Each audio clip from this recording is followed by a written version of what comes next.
Howdy, how y'all doing today? My name is Dennis Jones, and you're with me at the Bryan Museum. We're going to talk a little bit about the history of Texas and Texas history. Everything in this museum has a story to tell, and I'm going to help you learn some of those stories and maybe discover some stuff about your own self that you never really knew. Why don't you follow me this way? Hi, I want to talk to you a little bit about another staple in the early days when you were traveling. It's not something that you typically think of when you think of people going west, but it was just as important to the military and certainly a lot of the pioneers as it was to the sailors at sea. Hardtack is one of those things. Hardtack basically is flour and water baked. And if you were lucky, or if you were considerate, you might put some salt in it, your mixture, when you baked it. But likely as not, you're not going to do that. But hardtack gets its name from being hard. They used to call it jawbreakers, teeth breakers. And under circumstances, it could indeed break your teeth, I suppose. But this was a way to carry it preserved, and then when you needed to use it, then what you would do is you would soak it in water or in your coffee. You make a cup of coffee and you drop your hardtack into it and get it nice and soft and mushy so you could eat it, and then you'd be. But hardtack is an interesting material in and of itself.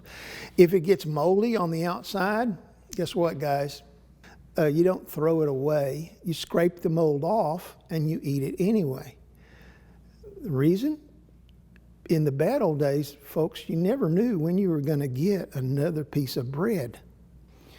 So hardtack was one of those things that would be a way to preserve your flour and your food for times when you need it. Is it going to be very tasty? No, it's probably not. To make hardtack, it's real simple. You could do this in your oven at home if you chose. Hardtack is basically flour and water. So you mix the flour and the water together. I think it's about a 3-to-1 mix, 1 to water, 2 or 3 to flour. You can experiment with this if you wanted to make it. Then you kind of knead it together until it's solid, and then you put it on a pan and slice it into quarters or little squares, because it's easy to package that way and easy to transport. And at that point, you need to poke some holes in it. Go out and get you an 8-penny nail. That's what you need, an 8-penny nail. And poke it in the top about 7 or 8 times. And the reason that you do that is so you can let the moisture out when you bake it. You're going to bake it for, probably, I'd say at least an hour. But keep an eye on it. If it looks like it's turning black, well, then it's time to take it out. And then you flip it over and stick it again. Stick it with that 8-penny nail and punch holes in it so you let the other part of the water out is steam, and then cook it some more and then pull it out, let it cool, and there you go. You made your own hardtack. It'll last longer than you will. Come see us at the Bryan Museum. I think you'll really enjoy yourself, and they could use the help in these days and times. Have a good day.